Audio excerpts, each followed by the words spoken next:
Hi everyone, welcome back to my YouTube channel. Thank you so much for tuning in. If you're watching this and you have not already subscribed to my channel, please go ahead and click the subscribe button, and welcome back to all my old subscribers. So in keeping with my Funding Your Postgraduate series, which was something that I was really excited to share with everyone, because I think that it's a very important topic when it comes to the topic of postgraduate studies. So I've done part 1, which was kind of an introduction to the series, and it was a getting paid to further your studies. So that's getting paid to pursue your postgraduate degree.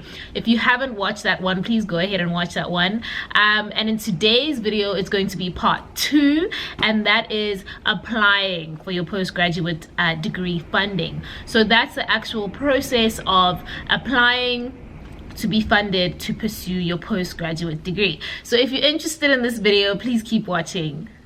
Okay everyone, so as I said, we've done part 1, we're done with that, and now in part 2, which is a really important one, we're going to be covering actually applying for your postgraduate degree funding. So in this video, I'm going to be taking you through the process of applying, as well as giving you 5 major tips that you should follow when applying for postgraduate degree funding. So I know it may be a daunting process, it's a really long process, so I really need you guys to start this process early and take your time with the application.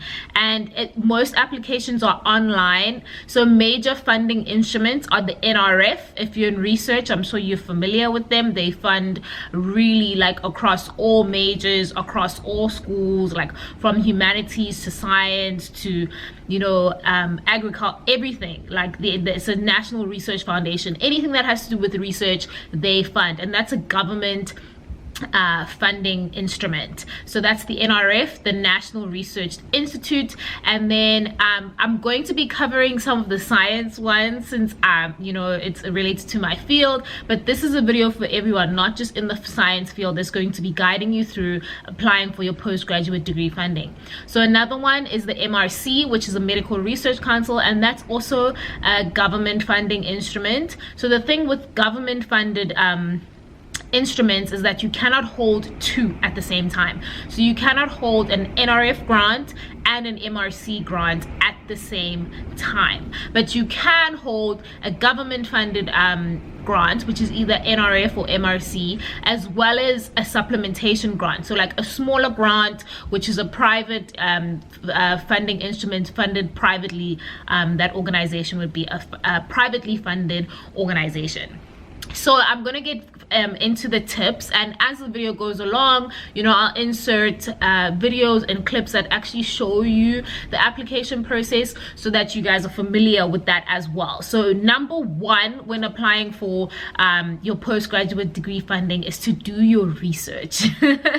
This comes up a lot, and I'm sorry, it's because I'm in research, and if you're in applying for your postgraduate degree funding, you're also in research and you're interested in research. So number 1 is definitely do your research. So go on the internet, type in funding your postgraduate degree in South Africa. I promise you lots of hits will come up. So do your research, kind of look at what kind of organizations, whether it's a government funded instrument, there's CSIR, there's Department of Education funding, there's Department of Health funding. There is so much. I really want to emphasize how much funding there is out there. There should be no person, especially young Black woman, that is pursuing a postgraduate degree and is not funded. There is so much funding out there, and like I said in my part 1, pursuing your postgraduate degree is really an investment in yourself,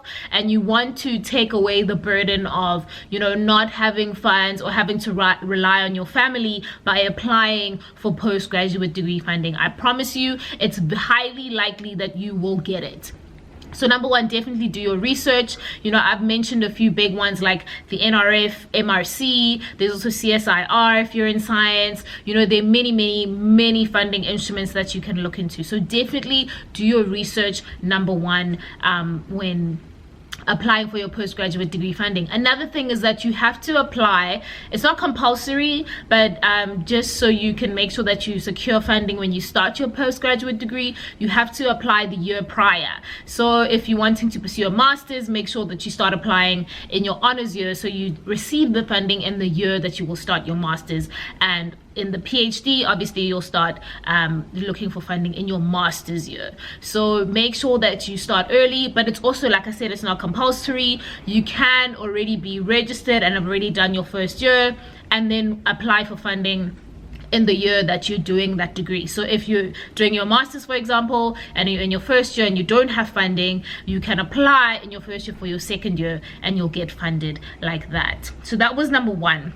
Number two is that you have to have a concept sheet, especially if you're going to be applying prior. So what a concept sheet is, it's basically a quick synopsis of the kind of research that you're going to be applying for when you're applying for your postgraduate degree funding. Another thing that I have to mention here is that priority research really gets pushed to the forefront as opposed to non-priority research. So if you look at like alignment with national imperatives, for example, I'm using the NRF for example, you know, how does it align with the priority research that is currently being done? So for example, HIV, climate change, you know, very important topics like that really look attractive when you are applying for postgraduate degree funding. So have a concept sheet. You know, this includes, like I said, a synopsis or like a short summary of the research that you're wanting to pursue and the aims and objectives, as well as references. So you have to have that when you want to apply.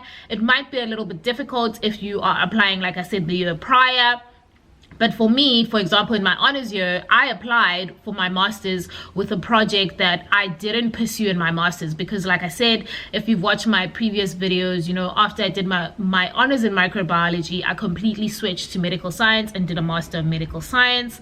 And I did not apply with the I applied with the concept sheet that I had from my supervisors and mentors in microbiology department, and I secured the funding, but I did not go and pursue that project, which is also absolutely fine. You just let the NRF know that you've changed, you know, you've changed college, because I even changed schools and things like that. So I changed from the school of AES, which was agriculture, engineering and science, to the school of laboratory medicine and medical science. So it's totally fine. The concept sheet, it's not set in stone that that's what you're going to actually do the research in. So yeah, I just wanted to clear that up, and it's completely fine if you change, but make sure that you have a concept sheet, because a major part of the application is, you know, on merit of the quality of science, so the quality of research that you're going to be pursuing. So that's really, really important. So definitely have a concept sheet. And then my third point is take your time with the application. It's a really, really long application. I'm talking about the government funding instruments, NRF. I'm going to use that as an example since it's the biggest one. It's a really, really long process. I'll insert a screen that shows, you know, how many different steps there are. It can really take you a good couple of weeks. So you want to take your time with the application. I promise you, do not try and do it 2 days before the closing date. It's going to be a rush job. And remember, thousands of people apply for postgraduate funding. So you really want to make sure that your application is polished and it looks good and it looks attractive. So when you do things in a rush, you know, you're going to end up leaving out things, you know, typos and things like that. So I really want to encourage you to take your time with the application. You definitely need to take your time with the application. Go through everything step by step, triple check, double check. Like I mentioned, thousands of people apply for this funding. So when you hit that submit button and you maybe have forgotten to attach your CV or attach your transcript or attach something that's really required, you're done. Like I said, thousands of people apply. The people that are going through it, missing documents, it's put immediately into the reject pile. They're not going to contact you and be like, hey Zagiti, we got your application, but we think because maybe you did your application in a rush, you forgot to attach your CV. No, that's not going to happen. So make sure you double check triple check, quadruple check that you have everything. And a lot of these funding applications come with a guideline, you know, that will actually guide you through the application, and, you know, tell you what attachments to attach, etc., etc. So please, please, please, guys, when you're done with the application, make sure that you have everything.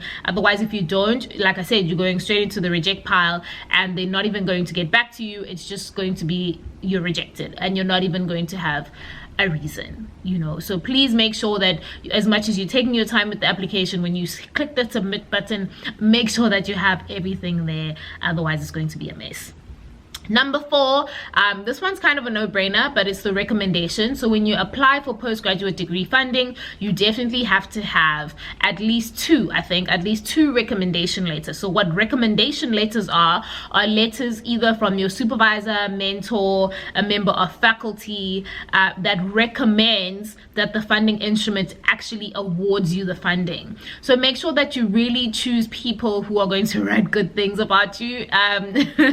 That's really important. Try and choose like different levels of people as well, and have a bit of diversity, so that they can see that it's not just, you know, people in one place that think you're really great. It's people, a lot of people obviously think that you're really great. So make sure that you have absolutely shining stellar recommendations. That one's pretty much a no-brainer. And number 5, this one's also a no-brainer. Do not miss the deadline. This is really important, and I'm going to use NRF as an example again. We usually have an institutional deadline, so UKZN will have an internal deadline, because it needs to go, your application will go through your DA. That's your designated authority at your institution, so that they can check. And from there, that's where the sifting process actually starts. So from there, they will check if you have all your documentation, and if, you know, your application should be pushed through to the NRF. And you'll actually see the status of your application on your NRF profile. Luckily though, like I said, you know, if you have a missing document, that you'll immediately go into the reject pile. But luckily, if you submit early and it goes through your DA, they will even be able to pick up that you forgot to attach something. They'll reopen your application so that you're able to attach all the necessary documents that you need. So definitely, please do not make sure that you do not miss the deadline. Do not miss the deadline. And if you're really in a tight spot, I know there's a tiny bit of wiggle room and leeway with these applications. You can send an email. If you're lucky, they'll let you submit your application, but that doesn't look good, and you don't want to make a habit of that in the future. But, you know, life happens and things happen, and I'm sure these people understand this, that we're human as well. So that is the applying process. So I hope that you learned something from this video, and that you are going to use the tips if you haven't already applied for your postgraduate degree funding. And if you have not, I really would like to encourage you to do so if you're thinking of pursuing postgraduate studies further, and that you use these tips and you really take your time with the application. You know, speak to people, do your research, speak to your supervisors, speak to your peers who have been through the application process before, and they will help you through the process, and all of these things that you need to do are going to be there in your application. So in part 3 of my series, and that's going to be the last one, I'm going to be talking about how I've attracted 1 million rand in postgraduate degree funding since I started my postgraduate degree career, since I started this journey. So that's really exciting, and I'm going to be sharing some tips in that video of how to make your application more attractive, and how you can really secure that funding. So that brings me to the end of my video. If you like this video, please go ahead and give it a thumbs up, and if you're not already subscribed, please go ahead and click the subscribe button. Don't forget to click the notification bell so that you don't miss my final video of my funding your postgraduate degree series, and I will see you guys on the next video.